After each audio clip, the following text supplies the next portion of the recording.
Ladies and gentlemen, 1999 BMW M3, the E36 generation. A super special generation for me because my dad had a 318 IS, 1.8 liter 4-banger, made it to a 4-speed automatic. Not the coolest car, but same E36, right?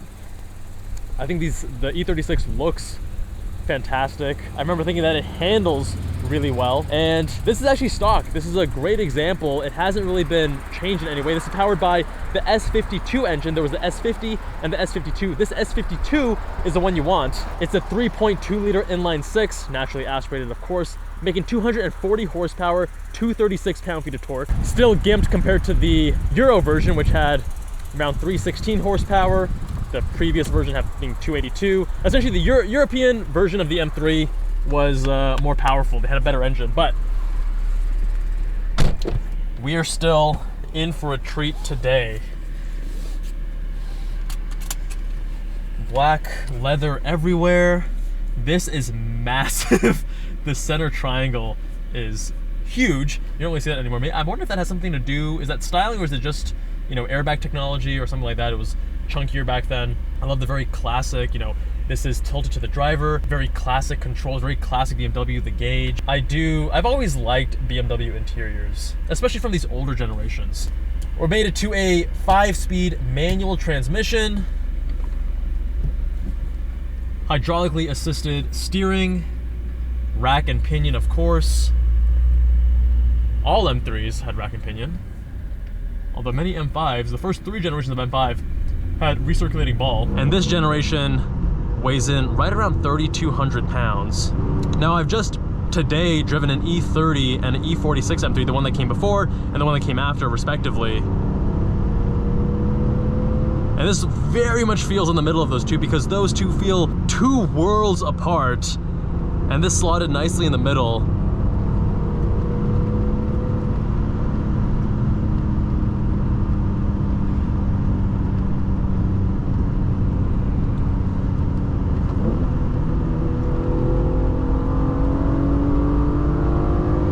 You gotta love how smooth BMW inline-six engines are.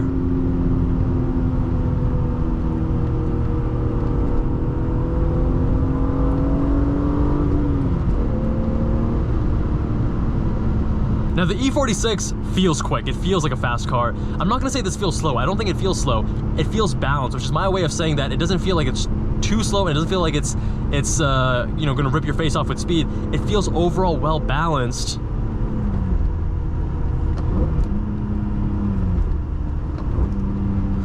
And I love how immediate this throttle response is, going from 4th to 3rd.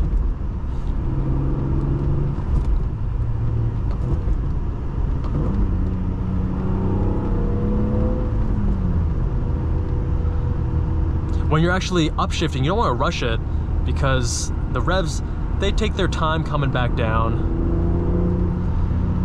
If I'm being honest, the steering, I heard the E36 and the E30 had the best steering of any BMWs. And I'm thinking back to my dad's 318, and I remember thinking that had amazing steering with a lot of feedback, the way it would load up. I mean, granted, I didn't have that much experience back then. This was over a decade ago that I drove that car.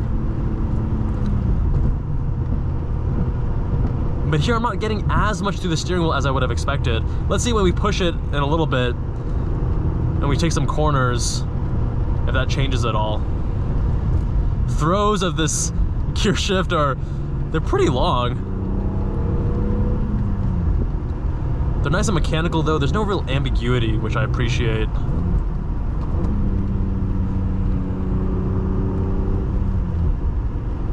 Clutch has a really long throw. Clutch has a pretty long throw as well. I always thought the MPG gauge down there was so cool to watch. Remember as a kid watching that when my dad drove. It was so fascinating how they must have calculated that and how it was always so smooth.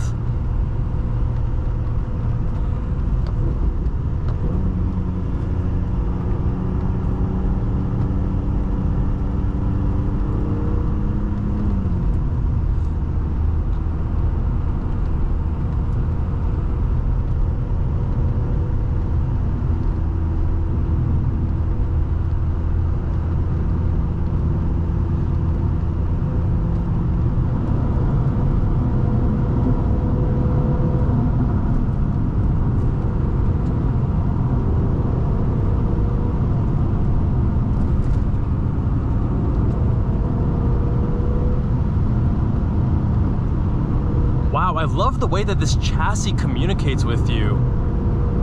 You're able to feel the subtleties of the road, but it's not punishing in any way. This is actually a really nicely dialed in suspension. And part of that too is, I mean, this is a lighter car than the more recent generation, so they can get away with more compliance without giving up a lot of body control. This is a really smooth driving experience. Silky smooth downshift, nice throttle response.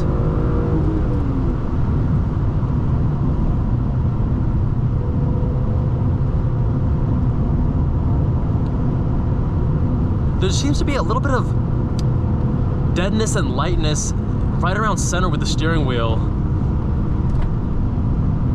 And there isn't really very much play, it's more just that it only loads up once you start turning the wheel more. It takes a little bit of getting used to.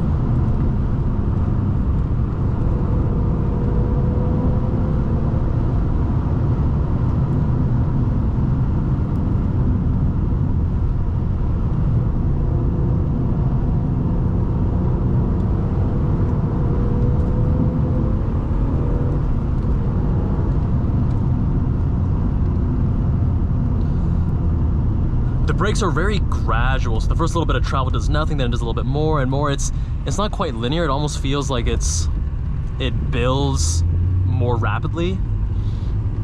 But it's not a problem. It's very easy to get used to. Woohoo!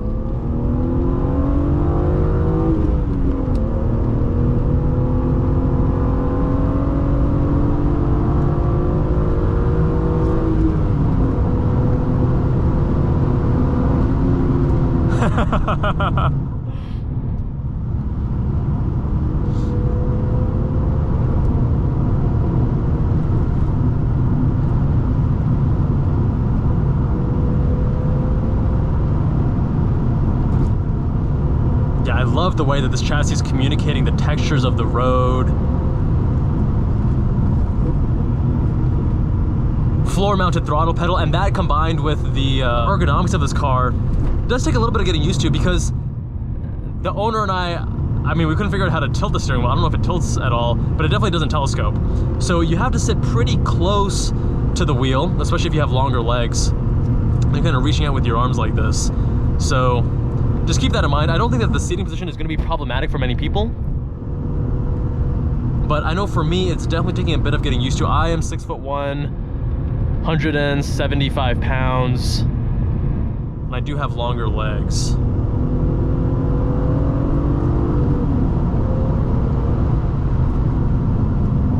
Man, such a smooth engine. It's really such a treat to drive this and the E30 and 46 at the same time, because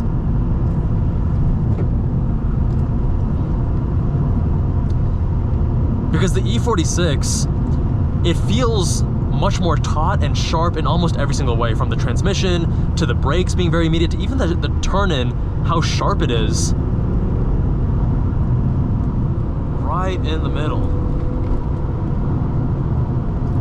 Yeah, getting a little bit of something through the wheel, but maybe I'm just spoiled by Lotus Elises and some other cars. Now we have no adaptive suspension, no different modes. This is 1990s performance BMW.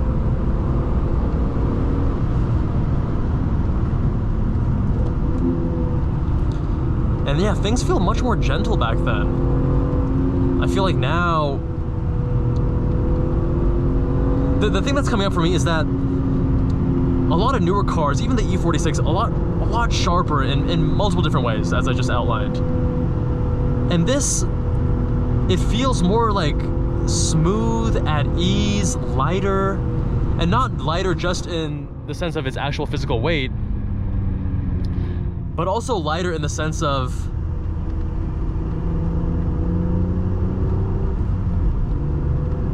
its inputs and the way it makes you feel as you drive it. It feels like it's kind of gliding. It's still very communicative, but like the bumps, they aren't harsh. They don't rattle you. They don't they don't jostle you around. You can feel the textures, but it's still like gliding along smoothly.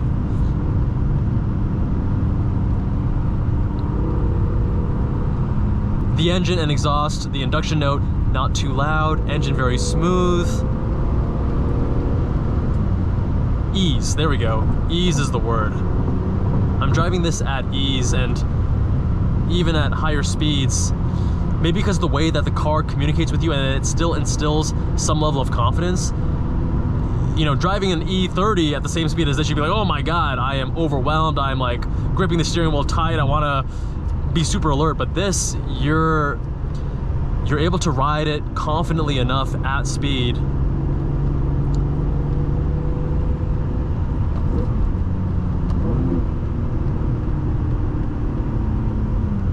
But it's also not one of those like super numb modern BMWs that can rip your face off with speed, but then you don't get anything back.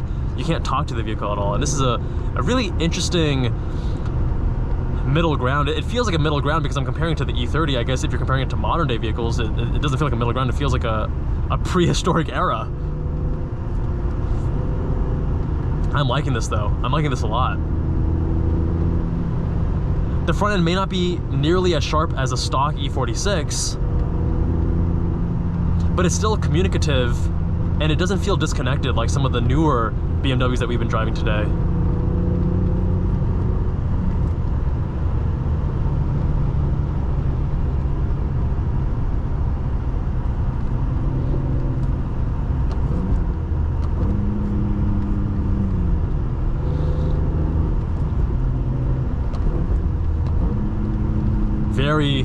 Very sensitive throttle, not overly so, but getting out of some other vehicles, gotta remind yourself to blip it for a shorter period of time to get that nice rev match without over revving it. What a cool car. What a cool car. Definitely a different character than I was expecting. It's that ease character I definitely wasn't expecting with the E36 M3. You know, the steering is quite light.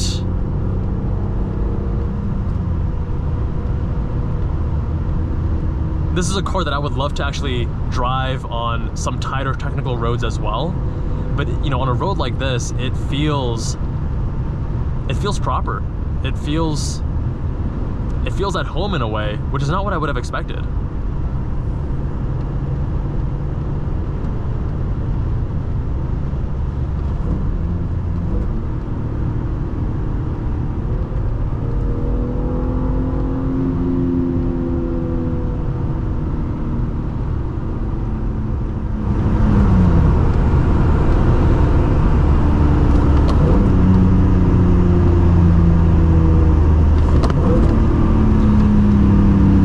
To double clutch.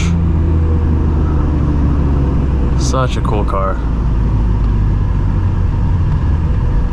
I think in terms of styling, they nailed it with this car. I think they absolutely nailed it. But my friends, let me know what you think of the E36 M3 with the S52 engine. Leave a comment down below. Subscribe if you haven't already. Big thanks to Fenton from the Zyger YouTube channel for making this review possible. Big thanks to the owner for letting me review his car. Much love, my friends, and I'll see you all. Oh yeah, there's also this little quirk to the car where the gonna like pull the door into. There we go. Whew. All right, my friends. See you in that next one.